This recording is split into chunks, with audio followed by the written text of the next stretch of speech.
You have either another clip or we can continue with the green. Where would you like to go?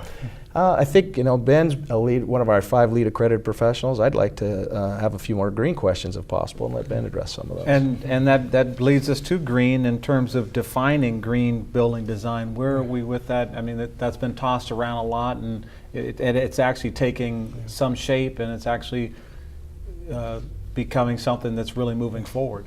Oh, it really is, and and it's not going away, Frank. It's green is a big buzzword, and a lot of companies are jumping on board. We've been involved in really the green movement, for quite a while.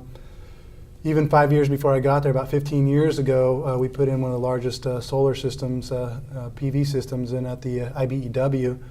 Here, 15 years later, it's still, it's a good example of what we did back then, and where everyone's going, including schools. We finished a LEED certified building, actually one of the first schools. I think it was the first school in the state of California that got certified under the LEED point rating system.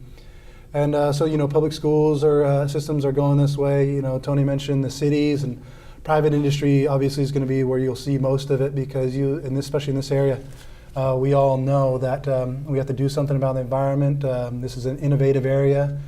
A lot of innovative products. Tony talked about some of the construction is actually related to companies that are producing and technology or doing the research for some of these products that we ultimately are going to turn around and use in the building. So it's not going away, and we're right in the middle of it. So now, what are some of the benefits? I know that this typically is a little more expensive, but then over time they're saying that some of these costs will drop down, and we will reap greater benefits in terms of efficiency, but you might elaborate on that. I mean, the benefits, you can't really measure those. I mean, you talk about just the benefit to the environment, which is obvious one. Sure.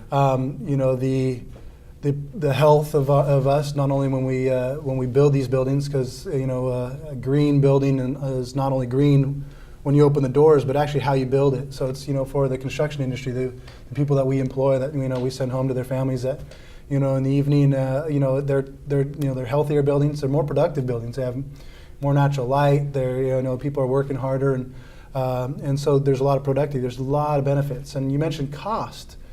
Really, there's just to be a green building doesn't mean it costs more. There's different programs out there. That's good to know. Yeah, I know. There might be programs out there that in order to get something certified, or you bring in consultants. Obviously, if you want to take your building to the next level and show it off and try to achieve some of the long-term savings, photovoltaics, and managing your energy systems like Tony had mentioned. Yeah, that can cost some more money, but just using common sense practices that have been around for a long time, recycling your materials on site after your demo buildings, using products that are made from recyclable content, they're actually the same exact cost as other products. Because it sounds like your Portola Valley project, that's going to have some significant cost savings because of all the reused resources. Yeah. It's real interesting. Sustainable resources. Real interesting you bring that up, because a lot of times people feel that the recycling of concrete and asphalt as a building material can be quite expensive.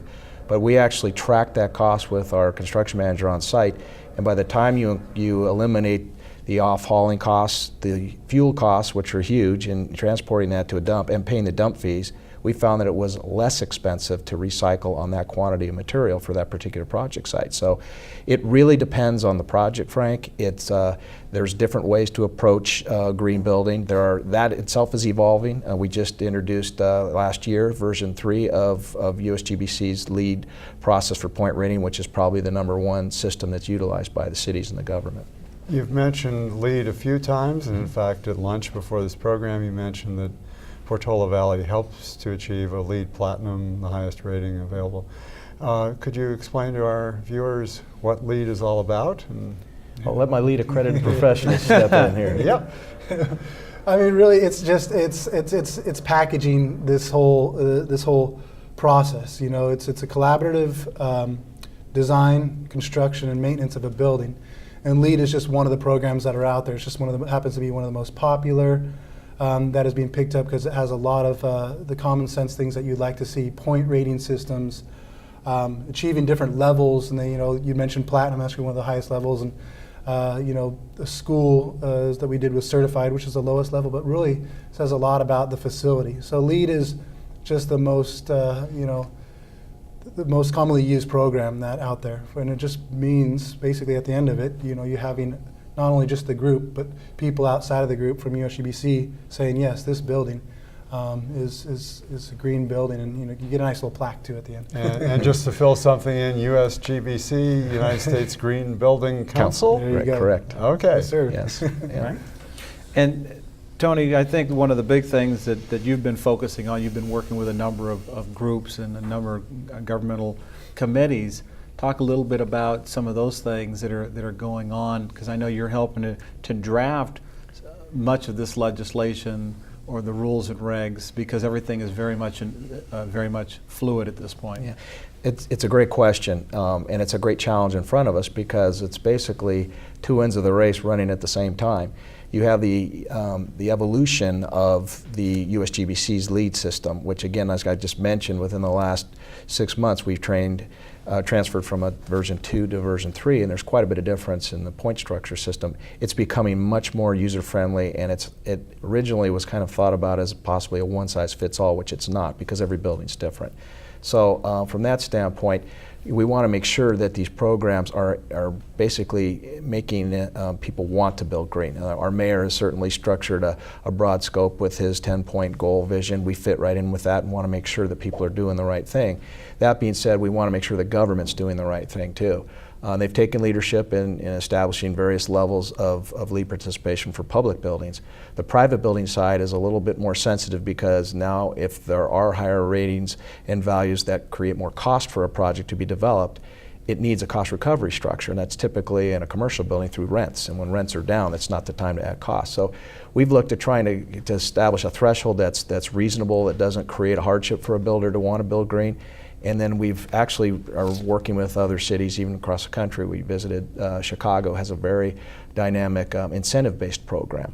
And while you have a minimum standard, to go higher standards, you might achieve tax credits or expedited plan check, and those are real-time savings for an ultimate developer to put his building on the market. So we're looking to find ways to make people not only want to be green, but even greener. And again, Portola was just a jewel to be able to step into a platinum targeted project, because that's the highest level of achieving LEED's certification, and we were very pleased to be part of that.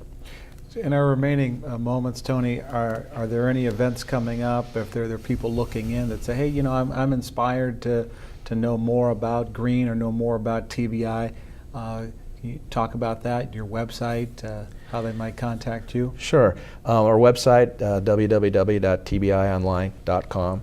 We have a fairly interactive website. We use webcams, which is on a number of our projects, which is a way to watch how our projects are built, and we've put time-lapse photography together for certain clients on a project, going from just a raw field into a full-flowing structure, and that's been real effective for marketing purposes and just to chronologically watch a building go up.